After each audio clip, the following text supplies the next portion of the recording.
Well, hello again. Alistair from Konpira, Maru. Down here in the much shadier, equally peaceful climbs of the Boggy Creek. And I'll just show you that now. How's that beautiful babbling brook? Here I am on the appropriately titled Boggy Creek Road, sitting on the side of the Boggy Creek, talking about the wine called the Ballad of Boggy Creek, a wine made in honour of this mighty waterway here that runs between the two famous ridges of the Whitlands sub-region, unofficial sub-region of the King Valley here in Victoria, Australia.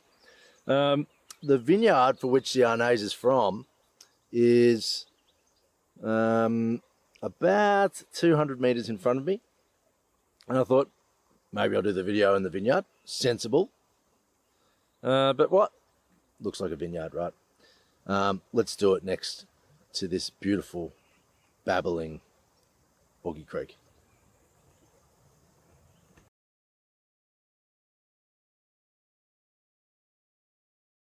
So after I was rudely interrupted by what I was certain was an enormous snake, and in fact was nothing, here I am again. So let's talk about the, and yes, I am still scared of this potential snake, which pretty certain isn't a snake. But if I look a bit on edge, do I look on edge?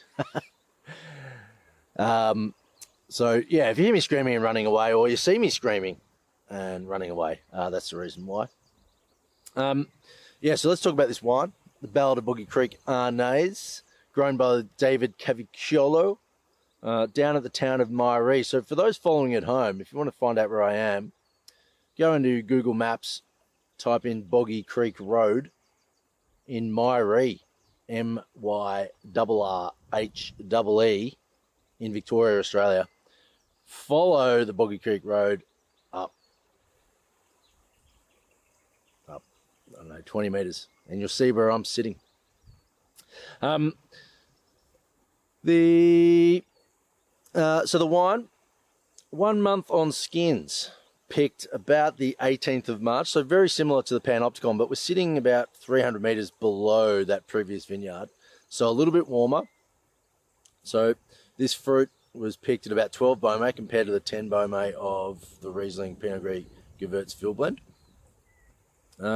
Just occurred to me that I should be looking into the lens, but I'm just looking at myself like some mad narcissist. So if for the entirety of these last two videos I've been looking really shifty and looking away, that's the reason.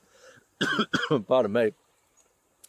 So yeah, where was I? Oh yeah, so the Arnaise picked about 12 Beaumet. I think it's about 12.7% alcohol. It's been a month on skins, up at the winery, up the hill, about 500 metres above this, up on that other ridge that I showed you before. And I'm pretty certain that last video I said it was over my right shoulder because I got all confused about using selfie view. But I think we'd all agree it was over my left shoulder. So that ridge that was over my left shoulder, that's where our winery is. The wine fermented on skins for a month, wild ferment, and then pressed off right at the end of ferment. So it doesn't get overly skinsy, just enough to get as much character out of the skins as possible and just give that little powdery tannin that you get on the mid palate. Unfined, unfiltered, went to bottle. Absolutely gorgeous wine. Heaps of apple, a little bit of apricot skin, and a nice bit of spice from that skin contact. So yeah, that's the Ballad of Boggy Creek. What would I drink? What would I eat while drinking that? I think, just trying to put this into a Northern Hemisphere perspective, maybe, I was going to say fish and chips, but that's a terrible one. What about, I'm thinking fish. What about, this could be a horrible cliche. You may not even eat them. What about a North Sea cod? Are they extinct? North Sea cod, baked in the oven with a bit of fennel. A nice sauce, maybe a roux. Not 100% sure what a roux is, but maybe a bit of roux with the fish and some boiled potatoes. Wonderful combo. So I hope you enjoy the wine. One last look at the mighty Boggy Creek. There it is. And I may see you for the next video, or you may get Sam talking about 2 wines from Queensland. See you soon.